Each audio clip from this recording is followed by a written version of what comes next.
வணக்கம். இன்றைக்கி கொஞ்சம் தொட்டியெல்லாம் க்ளீன் பண்ணலாம் அப்படின்னு மாடிக்கு வந்தேன். இந்த தொட்டியெல்லாம் கொஞ்சம் கீழே எடுத்து வச்சு இடம் மாற்றி வைக்கலாம் அப்படின்னு சொல்லி இது கொஞ்சம் க்ளீன் பண்ணிகிட்ருக்கேன். இந்த தொட்டியில் வந்து ஒரு ஆலமரம் இருக்குது. ஆலமரம் இல்லை, ஆலஞ்செடி.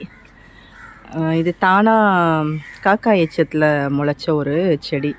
சரி, வளர்கிற வரைக்கும் இங்கே இருக்கட்டும், எப்போ முடியுதோ கொண்டு போய் எங்காவது ரோட்லேயோ இல்லது குளக்கரையிலையோ இல்லை கோவில்லையோ வைக்கலாம் அப்படிங்கிற மாதிரி விட்டுட்டேன். சரி, இன்றைக்கி தொட்டியை இடம் மாற்றுறதுக்கு தூக்கவே முடியல. என்னன்னு பார்த்தா அது பாருங்களேன், விழுதுகள் ஃபார்ம் ஆயிடுச்சு. இந்த இதிலேருந்து ஒரு விழுது ஃபார்ம் ஆகி இந்த தொட்டிலையும், இந்த அடிமரத்துலேருந்து ஒரு விழுது ஃபார்ம் ஆகி இந்த தொட்டிலையும் போயிட்டு நல்லா வேர் பிடிச்சிட்டு தொட்டிகளை நகர்த்தவே முடியல. இப்போ என்ன பண்ணுறது? நான் மாடியில் வச்சு இந்த மரத்தை வளர்க்கவும் முடியாது. ஸோ இதை கொஞ்சம் போன்சாய் மாதிரி ட்ரை பண்ணலாம் அப்படின்னு ஒரு ஐடியா வந்துருச்சு. அதனால் இந்த விழுதுகளை கட் பண்ணிடுறேன், வேறு வழி இல்லை. ஒரு விழுதை கட் பண்ணியாச்சு, அடுத்ததையும் கட் பண்ணிடலாம். முடிஞ்ச வரைக்கும் ஆலமரம், அரச மரம் இதெல்லாம் காக்கா எச்சத்தில் நிறையவே நம்ம மாடி தோட்டத்தில் வந்துடுது.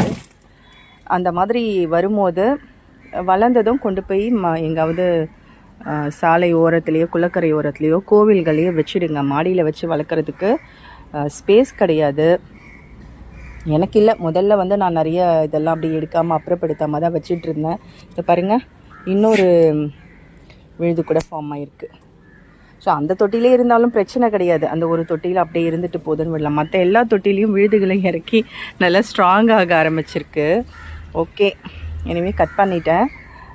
இதை வந்து வேறு எங்காவது கொண்டு போய் வைக்கலாம். அப்படி இல்லைன்னா இது வந்து போன்சாயாக மாற்றிக்கலாம். ஏன்னா தொட்டியில் வளர்ந்து பழகிடுச்சு இல்லையா, இதை நம்ம வந்து போன்சாயாக மாற்றிக்கலாம்.